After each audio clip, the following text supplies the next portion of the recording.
Hey, I'm Zach, Johnny's producer on his podcast, Masters of Wealth. Today on the show, Johnny's sitting down with Jill Wesley, the head of speaking coaching at TEDx San Francisco and a speaking coach for dozens of Fortune 500 companies all over the country. Stick around to hear Johnny and Jill talk about what it means to be uncoachable, the very real danger of burnout, and why you don't have to wake up at 4:30 a.m. to be a successful entrepreneur. Hello, ladies and gentlemen, this is Johnny Wimbrey. Welcome back to the Master of Wealth Show. I am super excited. As always, I am committed to making sure that we are bringing you content that's going to bring increase in your life. It's going to stretch you, it's going to challenge you, and hopefully it's going to push you into a level of increase in your life just based on the topics and the subjects that we are going to talk about. Today, I have an expert with us. Her name is Jill Wesley. I'm super excited to have her on the show because most of you know I work with speakers. I am a speaker. Les Brown's my actual coach. I've been working with him for over 17 years. So anytime I get to talk about speaking and anything under that umbrella, moving people, empowering people, this is my world. Science and soul of speaking. Jill, tell us a little bit about that. Yeah, science and soul of speaking marries two main concepts. One is the science piece, and I work with my clients from a space of research. So neuroscience, cognitive linguistics, psychology, message construction. How do you ethically influence people to get them really great results? Hold on, whoa. How do you ethically move people to get results? Not for you, not for the speaker, but how do you move people for them? How do you serve them? Now we're talking my language. I love that. Keep going. I'm sorry. I may get too excited. I love this because we're servants, aren't we? We're not entertainers. We're servants. About service and understanding where people are coming from and having the ability to do in psychology what's called perspective taking and understanding different journeys people are on versus manipulating and engineering some sort of experience for people that's not serving them. Jeez, manipulating. So, this is going to be fun. I've taught a lot of speakers. I've raised a lot of speakers up and leveled up their platform on a global scale. I love speaking from stage. I love doing what I do. For some reason, I get more of a reward by elevating another voice. Kind of like almost being like the American Idol or the X Factor of the public speaking world. I'm passionate about that. And I love the little words that you're using because I teach people that there are two types of leaders of motivation or leaders of manipulation. And there are very successful people out there who are leading with manipulation, meaning their whole agenda is to get you to dance to their music, even if it's not in your best interest. So I love these words that are used. Okay, go. For sure, yeah. So I'm with you on that. So we can definitely riff around that because I feel really strongly about it. The soul piece is really about tapping into what makes you you. So I've been in the speaking industry 27 years, and for a long time, people felt like they had to emulate a specific person or a specific type of speaking. And the soul is your essence. It's what makes you you and the way you can communicate to people that is different from anyone else out there. So my expertise is working with experts. So often their number one goal was not to be a speaker, right? But their work is so profound that society requires them to get on stage and ask them to get on stage and speak on it. So the soul piece is because for years I would sit and work with a CEO or work with a really successful entrepreneur, and he would be amazing one-on-one in a meeting. And then he'd get on stage and it was like the soul was sucked out of him. And so that's where I got the idea. So soul means something different to everyone. Some people, I'm in Northern California. Some people think soul is something spiritual. Great. I'll take it. That radiant light. Yeah, I'm black. People think of James Brown. All right, we'll do it. Whatever I love it. I want to talk about you working with the TEDx. So are you still a part of that organization? Are you I want to give the correct title. I don't want to diminish your title, but I want people to understand that you walk in some big shoes. Oh, thanks. I'm the head of speaker coaching for TEDx San Francisco. So we're a top tier event. And we have a massive platform. We curate our talks. So we'll pay attention who won a Pulitzer Prize, who's doing state of the art research in genetics or on blockchain, et cetera. So I proudly say we have a really geeky lineup at our event because we're Silicon Valley. And so Yeah. we should be highlighting the groundbreaking work people are doing. So I've been a part of multiple TEDx events and coached dozens of speakers for other major events, but I'm associated and on the team for TEDx San Francisco. Super cool. So the title of the show is Masters of Wealth. And my definition of wealth is not just money. I do believe that money is part of the ingredient, but it's, the example that I use is for anybody can understand. It's like chocolate cake. If I say sugar, if you say chocolate cake, you're talking about sugar, but you don't really have to say sugar. So when I talk about wealth, I am talking about money, but I'm not just talking about money. That's one ingredient. And that's why I really got connected with the fact that you focus on the soul. My question to you, and this is a personal question, I'm being very selfish on this interview. Why? Why do you care, Jill, about doing this? What is your why, the WHY? Yeah, my big why is I come from generations of folks who didn't have a voice. So if I look back in my own family. Hold on. Can we slow down a little bit on that? Sure. You come from generations of people who didn't have a voice. I think I know where you're going with that, but I want you to elaborate just a little bit. Yeah, I stand on the shoulders of my ancestors and people before me who never really got a chance to live out their dreams. And I'm truly the first generation in my family who has had the opportunity. Of course, it's hard work, but it's luck and timing, where I'm actually doing exactly what I want to do for a living. So if I can help people shape their message, tap into what is really meaningful to them, and help them serve in a really authentic way, then I know I have more impact on society, and we're all connected and working towards making the world better, truly. I don't know if it's because you're in California, but I can look at you and tell that you actually mean and live every word that you're saying. You're the message that you bring, and it didn't take a long time to figure that out. I love your passion. I love your heart for people. How do you identify a speaker that you would want to work with? Because I'm sure there are people that you don't want to work with. What are some of the elements of character that you look for and say, I want to elevate this person. I want to help them? I love that question. And I usually frame it as I'm not a fit for most people. That's nice. Because I'm not a match for a lot of people. So my take on it is this. If the stage were empty and the auditorium were empty, would the person still be sharing that message? So deep down, when no one is looking, where the cameras are off, is this person living and speaking this truth? And is their work really committed to this journey? Because we know there are a lot of people, they want fame first, or the accolades first, and they're less about, well, how do we create change? So that's truly what I care about. Yeah. I was speaking to someone yesterday who I've shared the stage with around the world, and she is wanting to get out of this one industry because her stage is this industry. She doesn't know how to get out of this industry and take her message to the world. And my message to her is, what are you organically doing when nobody's around? Because a huge word right now, especially people with authority, people who have people who can handpick you and say, I'm going to change your life forever. They're only going to want to do that if you are the message that you bring. Are you a walking, talking billboard? Are you the message that you bring? And that is something that I pride myself in. I don't believe that I could be good at anything else other than being me. I've made a lot of bad decisions. I wrote the book, From the Hood to Doing Good. And it's a real story. It's not really a story on my life, but you learn the principles that I used in my life as I'm overcoming obstacles in my life. My earliest memory in life, I don't know if we talked about this before. It was San Jose, California. My earliest memory in life was living in a battered women's shelter in San Jose, California. I was homeless.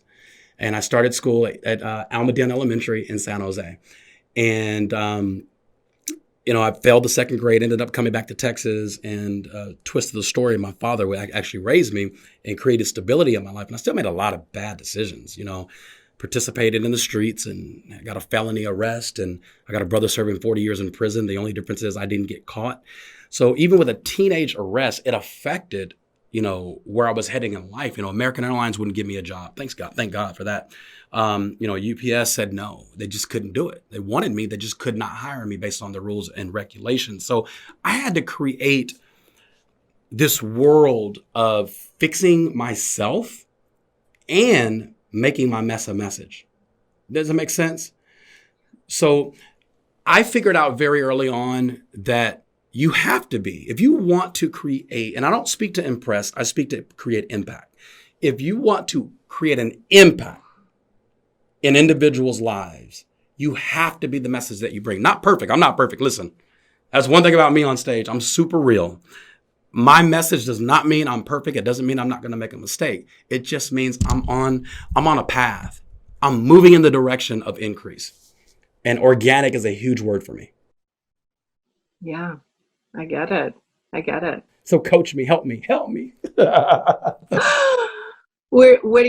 What's next for you? What do you want to work on?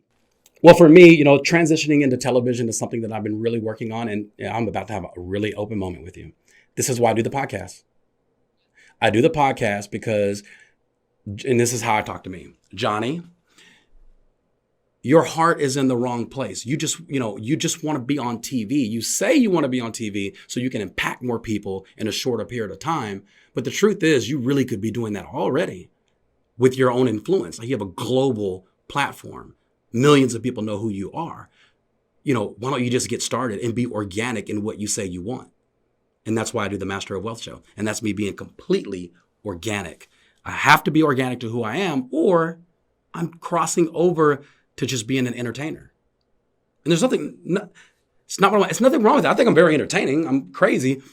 But my heart is, if I had an opportunity to get to people, I was kind of like that Fresh Prince of Bel-Air kid. I was not rich, but I was that funny guy. I kind of did, but I had that natural curly hair, girl. Don't get it twisted. My hair was my identity. But so I was a crazy kid at school that can kind of laugh my way or talk my way out of anything. And I'm talking about trouble. I could talk my way out of trouble. But who I was at school wasn't who I was at home. Who I was at home, I was in survivor mode. So I like entertaining. I like making people laugh. I like moving people. But I really want to find those people who are at that fork in the road. Like I was really good at being good, or I was really good at being bad, but I was really good at not getting caught. So I was that kid with the fork in the road. Everyone that you talk to who knew me, they would say he was going to be really good at no matter what he did. I pray to God he moves to the right side of the law. I was that guy. Yeah. And so that guy is looking for a global stage on TV, touching the lives of millions. Who are you thinking of when you're out there on stage? Who are you? I say calling up. Like I'm thinking of my grandmother who, cleaned houses for 65 years and was illiterate and, had 10 kids and just worked her butt off I'm doing this in service to all the people that are standing on the shoulders of those folks. Who do you imagine? It's funny you asked that. My last name is Wembry. Mm-hmm. You don't know another Wembry, do you? I don't. Nobody does. I own Wembry.com. To give you an example, there are no others. So my family name, I was the youngest male Wembry alive, which means I got a brother in prison. I got another brother who's an ordained minister. He ain't having no kids until he gets pregnant. And my mindset was, I got to sustain the legacy of our name. And the legacy of our name wasn't really something to brag about, if you will, but my uncle, his name is Johnny Wembry. I was named after him. Oh. And he owned like a Dairy Queen, but it was called JW Cream. And he was the first entrepreneur that I knew, legal entrepreneur that I knew. And because he had my name, I felt like, or I had his name, and he carried the Olympic torch in 1996 through Fort Worth, Texas. Oh, cool. So he was a go-getter. And I felt like I had to live up to something. So my last name has always meant so much. Even my wife told me the other day, said, I've never met anybody, and I've been married her for 21 years. She said, I've never met anyone who has so much pride in their last name, is because I felt the obligation of saving the name. Wow. You just pulled that out of me. You're good. Interesting. You are well, really there's good. more to do with that. So you don't speak on that? I give examples about it on stage, but I never come from a place of a lesson. I come from a place of why, my WHY. But I should turn that into a lesson. Yeah, it's living up to the name, or living through your name, or there's something to that for sure. Yeah. And go ahead. No, it's going to be the name Wembury. It had to be messed up in the slave papers or something like that. But I could trace the last name Wembury back to the 1800s. But today, within the last 20 years, the name has been, we've lost a lot of them. In my generation, there's not that many children as there were in my father's generation. And my father was the baby boy. I'm the baby boy. My father was a trash man. So a trash man gave me my first message. Yeah. And there's dignity in the work he did. Mm-hmm. And he was observing and collecting and getting up and working hard every day. So that's beautiful. That is so cool. I feel like I'm on your show right now. So I want to talk about, how do you coach leaders to get to the top of their game? Like, you have done a lot. And in the introduction, we talked about that. But when you look at you're the person who walks in the room and everybody says, there she is, I want to meet her, because they want something from you. They know the power of what you could do for them in terms of elevating them. So you coach leaders through corporate, entrepreneurs, athletes. There's so many things that you do. I'm going to say this. I'm actually going to read this because I like the actual wording. It says, I also run a signature keynote accelerator. I like that. For high-level leaders and experts to refine their content, get expert positioning, and deliver a talk for visibility and business development. Let's elaborate on that. There's a lot of power in that one sentence. There's a lot of responsibility. There's a lot of responsibility, and I strive to work with people that do work that matters. So the clients I work with, a big piece of their work, it's evidence-based. So meaning I need to know that people can replicate what they're talking about, or we have a track record that we're speaking about when they're on stage, because we have really different lived experiences. Mm-hmm. So what may work for one person doesn't always work for another. And the experts that I work with are speaking around their work. And often my job is to help them infuse more of their own story into their work. So if it's a tech entrepreneur that's well known and is used to relying on case studies or talking about their mm-hmm. employees, I'm the one advocating for them to dig deep and mm-hmm. speak to not manufactured vulnerability, but real deal vulnerability. Yeah, and they don't have to spill everything out on the stage, but mm-hmm. when people connect to the speaker, they will connect more to the message, and they'll be able to have better results. So the accelerator is a group of really high level established professionals who already speak. I don't work with people that hates. My job is not to convince people to speak. I want people to, but my mm-hmm. sweet spot is the person that's already speaking, the person that's already making impact, that is already getting inbound requests. Mm-hmm. But my goal is to make them the person that everybody's thinking about when they leave that event.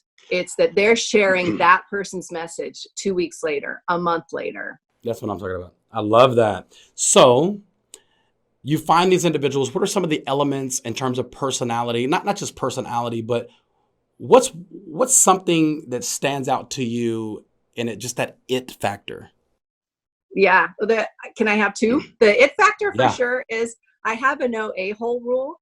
So it's someone that they let their work speak for themselves, and they truly don't think that other people are less than they are. So I'm able to create a container full of really high level people who come from a place of modesty and connection. And, we create this cocktail of people with really different backgrounds who are all working in their own lane to create change. So they're laid back, and they would be doing this work whether anybody was watching them or not. That's what I'm attracted to, like real results.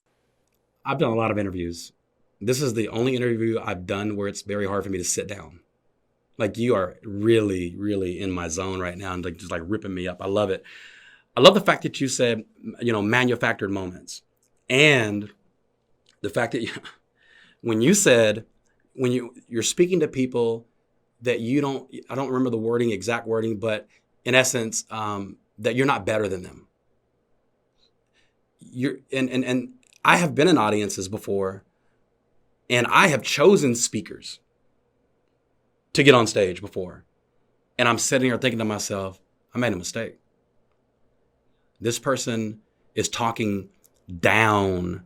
And it's not obviously down. It's just because we would see it just because of what we do. But you're not talking to them in a way that's in their best interest. You're talking to them in a way that's in your best interest, and you're manipulating them to follow you. And I got a problem with that. I believe that I'm a servant. And if I can stay in that zone, I can almost weave anything I want to weave inside and out, as long as I can stay in the servant mode. I am there to bring impact. I believe that I'm alive today, that I survived what I've gone through in life. And the reason that I'm here, I have to be of service. I have to be of service to people and mankind. The words that you use are so masterful for me personally. And it's therapeutic for me, to be honest with you. Tell me about, and you don't have to use a name, have you ever selected someone? Have you ever thought you found that person that you thought you could elevate or help elevate themselves, and then you realize, I shouldn't have helped them? What, they're using their powers for evil now? Yeah. Yes. Oh, that's a really interesting question. Okay, so I have. Over the years, I've gotten much more specific around the types of conversations I have with people who may be potential clients. And initially, I had kind of a broader audience and a broader client base. And so it was basically someone who is a successful leader, and they're doing really meaningful work in business or technology, et cetera, and or sports. And I would notice that some people were, they weren't coachable. So the people that were the least coachable for me were actually the people that weren't the highest performers. They were doing really well, but they would question multiple things. And it's not that my job is to tell people what to do, but the people that are the highest performers in their work and on stage are the ones that it's like, give me, I need two things that's going to elevate, and then they are action takers. So the people that that are not a fit, that are challenging for me in general, are people that are more focused on their experience versus the audience's experience, and people that, for whatever reason, don't really want to put in the reps and do the hard work. So that's the basics. The folks that are a sweet spot for me are,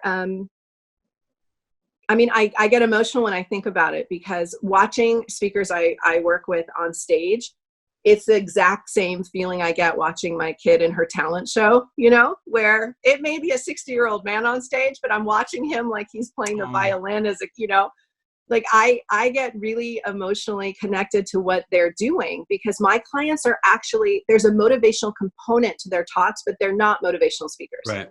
They're not in that category. Right. But they have to have 4 elements to be effective. They have to, the audience is always saying, teach me something, relate to me, inspire me, and activate me. And often I have to help them be a bit more personal and motivational, so their content really lands, and people will carry them with them when they leave. So long answer, but the people that I can think of one person in particular. You want like an actual person example?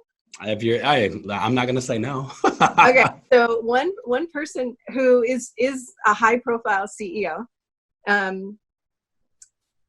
the challenge working with him was he made the mistake that a lot of high level people will make. They'll think, listen, I rocked it.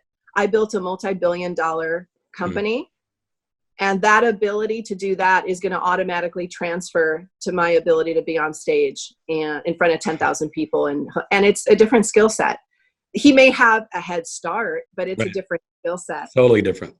Yeah. Totally and different. He said, you know it. And he said, listen, I get invited everywhere. And I said, yeah, but nobody's ever given you real feedback. So working with CEOs, high level people, there's three things that happen. People will put up with them, kiss up to them.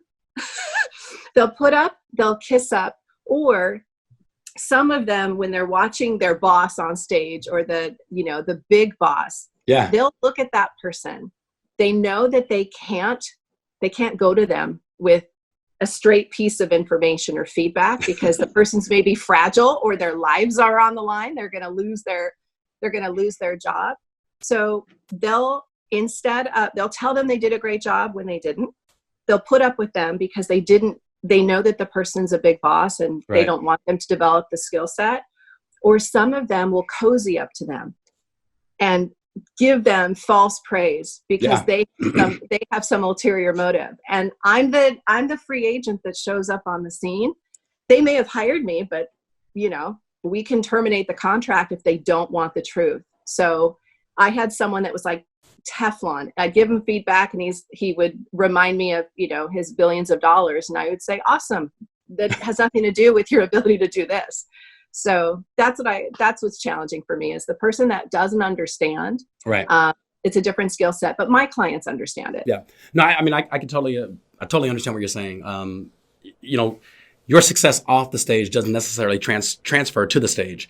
And it doesn't mean that I can't interview. Like some people just need to be interviewed. Like be interviewed to be super powerful, but you want to be up there by yourself. And you don't really understand the bigger the stage, the bigger the fall. So let me protect you and interview you. And I've seen Bishop Jakes do things like that, interview people instead of let people speak. And he's a great interviewer. So it comes out masterfully powerful. This is so good to me.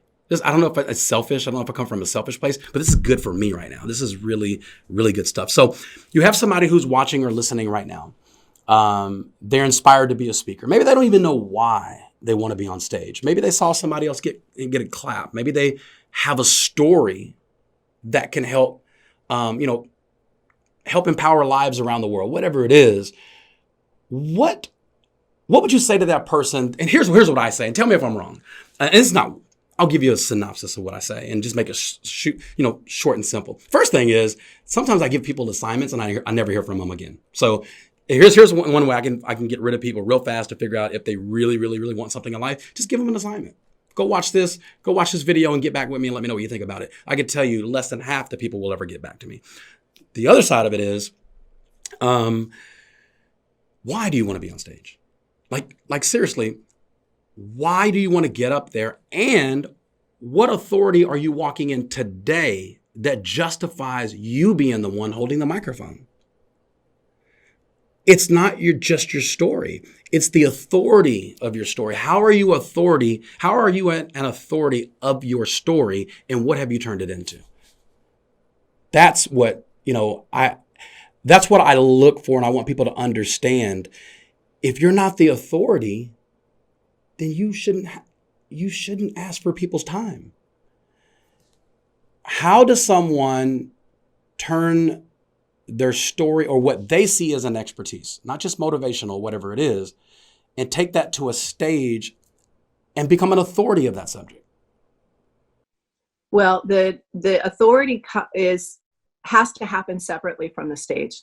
So there are a lot of people in the speaking world who I say have an amazing storefront. So if you're, driving down the street, they look great outside, and then you walk in the store and there's nothing on the shelves. So it's really about the stage is an authority enhancer. It's not a primary credibility creator. Hold on. The stage is an authority enhancer. Yeah. That will eliminate a lot of conversations I have to have. I'm going to start using that. Listen, and it's how we define stage. For some people, the stage, I want everybody to find out what matters to them and speak on it. So that might be speaking to their partner or their family members or in a meeting at work. I mean, my background boardrooms. Everywhere. My background's in communication. I mean, that's actually what my, graduate work is in. So stage is one element, but the principles still remain true. So I want people to, the expertise comes from having work experience, life experience, and drawing the meaning from it and sharing it with people and getting feedback. There are people out there that don't want feedback on their talk. They'll say, well, there's always going to be haters.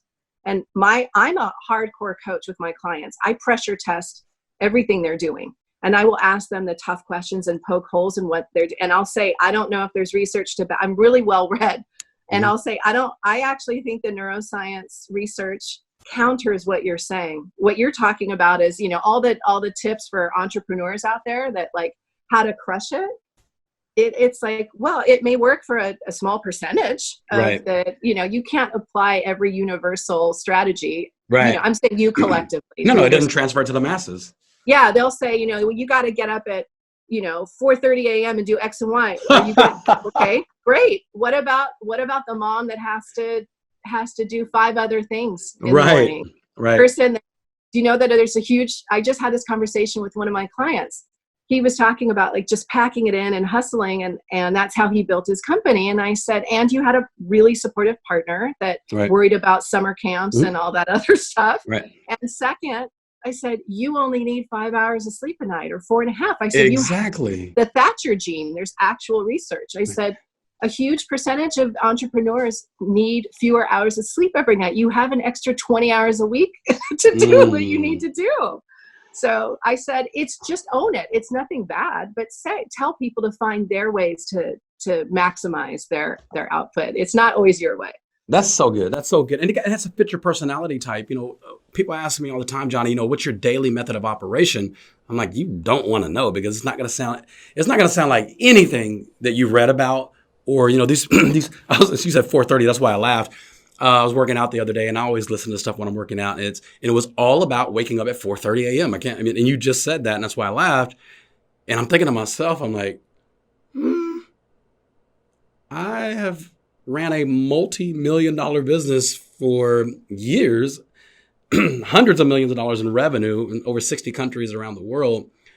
I ain't never, ever woke up at 4:30 in the morning to do business. Maybe go to the airport, but I can't. I mean, it wouldn't work for me. A large majority of my success comes after 7 p.m. because I do, seminars and events and webinars. So you've got to, there's no cookie cutter answer to that. No. But we want that. Human beings want shortcuts. So it's about, okay, well, this works for me. Here's a way you may modify it. I mean, from the stage, we have to give people reference points and context and ways that they can make that content real for them. Yeah. I mean, my thing, 4:30 in the morning, unless you have a paper route, I have no idea why you're getting up that early, but it works for some people. If it works for you and it makes sense, that's what you need to do. But to push that idea, that mindset on someone else and make them, I would feel like a failure. If I'm 19, 20 years old and I'm looking at somebody I respect, and I would probably be crazy enough to want to emulate it and realize, man, I just need to get a regular job. I need to be a regular person. I can't be that. Yeah. And there's a really high level of burnout with very successful people. I mean, I work in that space and I have for a long time. Behind the scenes, the burnout rate is high. So, hacking every possible thing to get the most out of everyone's performance doesn't always serve people in the long run. Burnout's a big word for me. It's a very big word for me. I see a lot of people that are successful and they hate, I'm not going to say their life, but they hate being a puppet. They're dancing to a music that they never turn the station to, but they have to stay on the station to please other individuals. And they're becoming drained. And even me, I've found myself in burnout. I've always traced burnout back to not having fun. You're just not having fun. You don't have a reason. Your why. something. It's not a compelling move from the inside out of why you're doing what you do. And last night I was called to speak somewhere, and business partners of mine, and I wanted to do it. Got a little sinus situation I'm dealing with right now, and I started thinking of ways that I should get out of this. And there was a time in my life where I would have begged to get on any stage, to be grateful. I would go up there with a cask on, with a neck brace on. I didn't care. I just wanted to speak in front of people. And I had to put myself in check yesterday. I just put myself in check because I've always told myself, and here's what I teach my kids, and it's a biblical principle. If you do something grudgingly, it's going to come back to you grudgingly. Do it because you have a passion and you find a reason to doing it. And I remember last night, probably about 5 p.m. before I started getting dressed, and I just kind of had to ask for forgiveness because I'm the one who said I wanted to be a speaker. Nobody else said that. I'm the one that said I wanted to impact people's lives. Nobody else said that. It was Johnny Wimbrey who said that. And here I am not participating in what I said I wanted to do because I made it. There is no making it. You don't make it as a speaker. You just keep going. There's one person that you haven't impacted yet. There's one person you haven't touched yet. And not even just under motivation, under education, whatever it is. And I had to put myself in check yesterday because of burnout. Yeah, it's real. It's real. Very real. You mentioned that it's connected to fun. I would add to it, it's also the word is connection. So one of the reasons why people are burned out, it's not just the connection to their work, but it's connection in their relationships to others and having that white space to just be and not constantly thinking, what's the next thing I have to do? I need to get my team to do this. I need to be here. Is presence and connection are huge factors for burnout. Tell me the power of the white space. The power of the white space is pretty huge. And I'm working to get back to what I used to have. I used to take 12 weeks off every year. As a speaker, when I was a speaker and just in the industry, there's cycles for when it's really busy, conference season, corporate event season, and when it's quiet. So I would plan my life around that and travel around the world. But the white space piece is something that needs to be built into every day, whether it's, some people meditate, some people pray, some people take walks, some people it's playing with their dog or cooking with family members. And it's being present and not having another thing to do other than what's in front of you. So most people, including me at times, I know I'm off track when I hear myself saying things like, I just need to get through January. I just need to get through it. When I'm saying that, it's because I'm overscheduled. And that's a red flag, people. It's a red flag, people. I like that. Yeah. I like that. It takes us off course in the long run. So yes, are there busy periods? Absolutely. But within our day, at an event, there are people that drive to an event, a speaking event, and there's traffic and they get in the parking garage and then they jump out of the car versus take 5 minutes, take 10 minutes and create white space and get centered and focused. So then you walk in the right frame of mind and you're calm and powerful and ready to roll when you walk into the space. So you can always find a pocket of white space. Oh, that's a book. You got to write that. A pocket of white space. I'm serious. That is a book. You know what? I've worked with tons of people in high performance and in the meditation space. I think that's where I'm learned from them, because that doesn't technically sound like me, but it's true. There's a pocket of white space, I love it. So you work with high profile people. I know that you worked with athletes, obviously CEOs. If somebody's listening and watching this right now, and they may have a desire to get on a TEDx stage, and if they were to start that process right now, the building blocks to getting to that level of being a speaker, and they're starting from scratch, what does that look like? Okay. Starting from scratch as a speaker, or starting from scratch? They're already a speaker. There's somebody who's qualified to hire, to take your services and be one of your clients. Is that process first, like calling you, interviewing you to see if they qualify to be a client of yours? And then the how-to starts. I ask people to do the how-to first. Okay. Yes, I can guide people, but my work is about empowering people to do what they need to do and not have me engineer everything for them. So the TEDx speakers and TED speakers that I work with have been accepted. So they already know they're slotted, they're experienced, and they know they have to bring it for that event. And I'm the person that helps them with that. However, for your audience or anyone who's interested in doing a TEDx event, what matters is that you are pressure testing your message. So I always make the joke with potential clients or anybody who's reached out to me is, if your message is, if you believe in yourself, you can do anything, you're not getting anywhere with that. That's, yeah, we get it. So what's beyond that message? I like that. So, TEDx events and TED, they want something that, what can you drill down on that's specific and meaningful and memorable and actionable? Yeah. And so a lot of the work I'm doing with people is pushing them on what that message really is. And we always start our conversations with, if you had just one message to share with the world, what is it? And it's rarely the first thing that they say.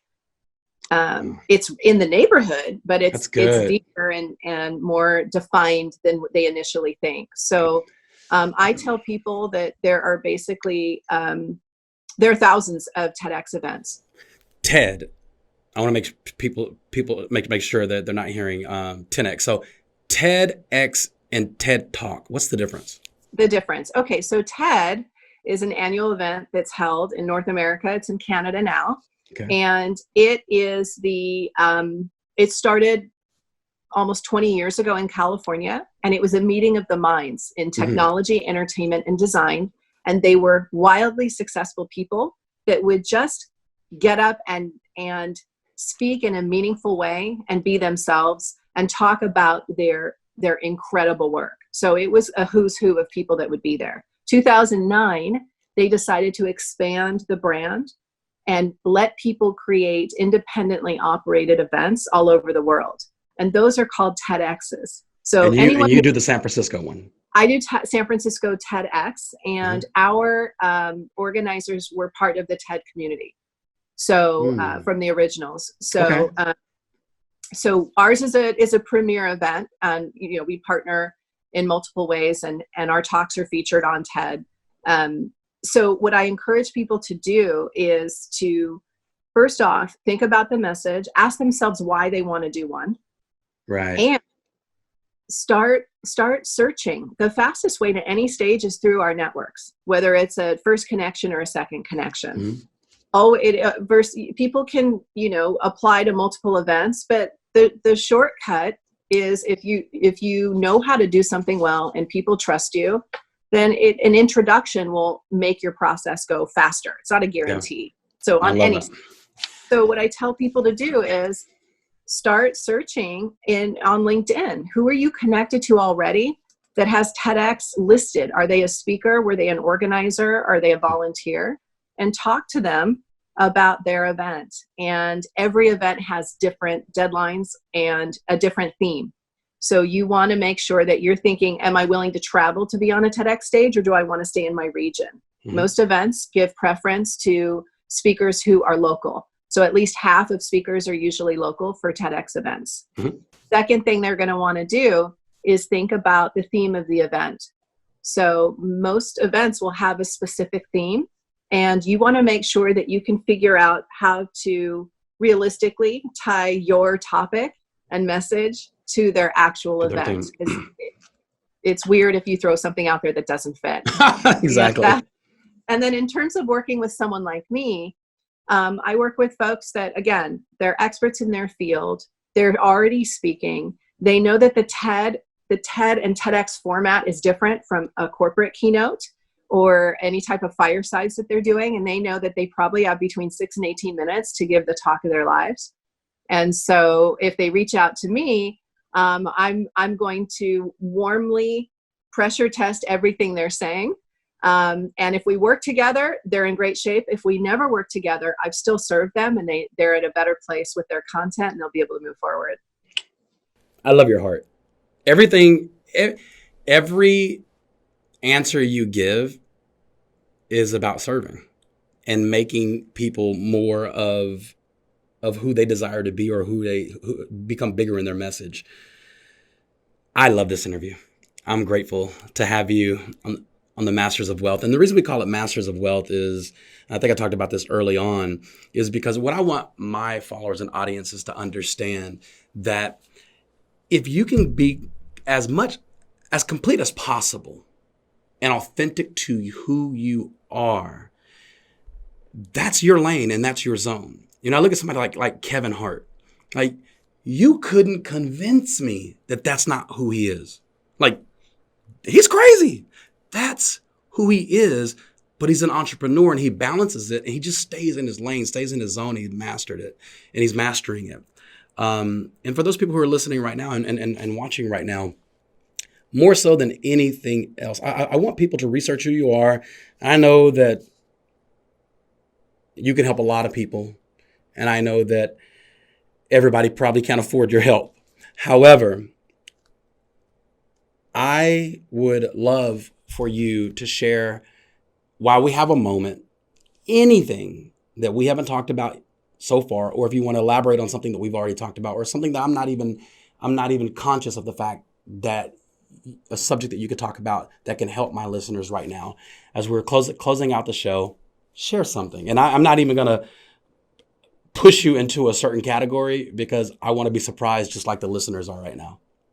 Love it. Okay, I have a few things I can serve your audience with. One is something I say to my clients all the time, that if you design a message that's for everyone, it's really for no one.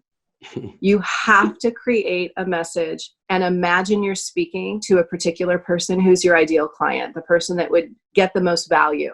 When you have someone in mind as you create your content, your language will be different. Your examples will be different. The other people in the room will also feel a connection to it and they'll pull out what they need. But be specific when you're creating your content, because the case study or the story you tell should really not just hit them in terms of their brains, but it should move them inside. So a message that's just super general is not going to land. Number two, I want people's messages when they're putting their content together, the way you test it is it something that is easy for people to relate to, remember, and retell?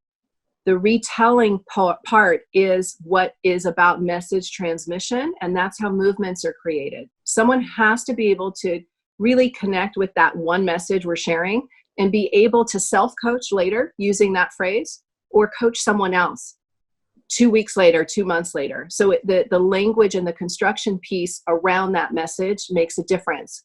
If someone's throwing out 27 different messages in one talk, it doesn't serve the audience as strongly. And then the third thing is I have a free download on my site, sciencesoulspeaking.com. And it is called Putting It Together. And it's a 10-minute outline it's basically color by numbers, how to put a keynote together. So even if you're an experienced speaker or you're just starting out, you can use that guide and plug and play and get started. So everyone, I want you on stage speaking your truth. I love it. I love it. I love it. I think I'm going to implement this, if you don't mind, into my speakers network, this actual interview, because I think it's so powerful. It brings so much. I've got nothing to add to that. I love everything that you're a part of. We have to stay connected. And anything that we could do together, or anything I can do as a servant to anything you have coming up, not even on stage. I'll carry bags. I'll sit in the back of the room. And I'm not joking. I'm that guy. One of my friends I'll tell you a funny story. One of my friends is a very well-known person in the network marketing space, and he just launched his own company.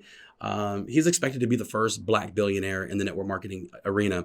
And he was speaking at a leadership event for Bishop T.D. Jakes, one of his leadership conferences. And I had spoke at the exact same event. Not the same event. He has 2 events a year, but it was earlier that year. I went from being the speaker like months before an event where everybody knew who I was, that I was plastered all over the place. And the next event, I was serving him. I was carrying his bags. And people are like, what are you doing? What are you doing? I want to be in the room. That's right. I'm the same way. I want to be in the room. Yeah. And I'm not above anything. Like right. There are times where when I was a speaker, I would be at an event and I'm always super kind to facilities people. Those people are working their butts off. They rarely get called out in terms of thanking them and people feeling gratitude, and they get barked at, and they have to receive a lot of the stress from other people. So I'm with you on that, because number one, I want to be in the room where things are happening, just like in Hamilton, the room where it happens. But at every level, if any speaker, there are speakers like that in the green room where they are so full of themselves that they are not walking the talk. And I feel very strongly about that. Like, we're either in this together or we aren't. Yeah. And no one's too good. Yeah. And to help out and show up and support other people. It's funny you say that, because even when I'm the keynote speaker and there are maybe 10 other speakers, I'm always in the front row. Most of the speakers cheering people on. Want to hang out in the green room. And if I'm doing that, that just means I don't like the event at all. Like, I don't even want to be here. But other than that, man, I'm so hungry to learn something new. And I incorporate people's messages in my messages that was just told. So I can bring their message and validate their message within my message. And I just have fun doing that. I have fun weaving the messages, and people are like, wow, there's no way he had time to prepare for that. He's good. I love doing that, but you can't do it unless you're a student. I'm an event consultant. I mean, I consult on really high profile events. That's a dream for you want people who are going to not just be standalone plug and play elements, components, and hey, you're creating an experience for the room. So referencing other speakers and tying themes together is the way to create a cohesive experience for the audience, and they're going to learn more and apply more. I love it. We have your website plastered all over this. We're going to tag you in every single post that we do. And I'm super excited. Thank you for being on the Masters of Wealth show. Thanks for having me. You have blessed me today. Thank you, ladies and gentlemen. Jill Wesley, check her out. All the things are below, tagged, website, all that good stuff. I have a really good feeling I'm going to be seeing you very soon. Great, thank you. All right. Thank you for being on the show. God bless you. Thanks for listening to Masters of Wealth. To find out more about Jill, follow her on Facebook at facebook.com/Jill Wesley Speaking, or check out her website, sciencesoulspeaking.com. To find out more about Johnny, check out his Instagram at Wimbry, and follow him on Facebook at facebook.com/Johnny Wimbry. And to hear more episodes of Masters of Wealth, subscribe to the show on your favorite podcasting platforms so that you can be the first to hear new episodes every single week. Thanks for listening, and we'll see you next time.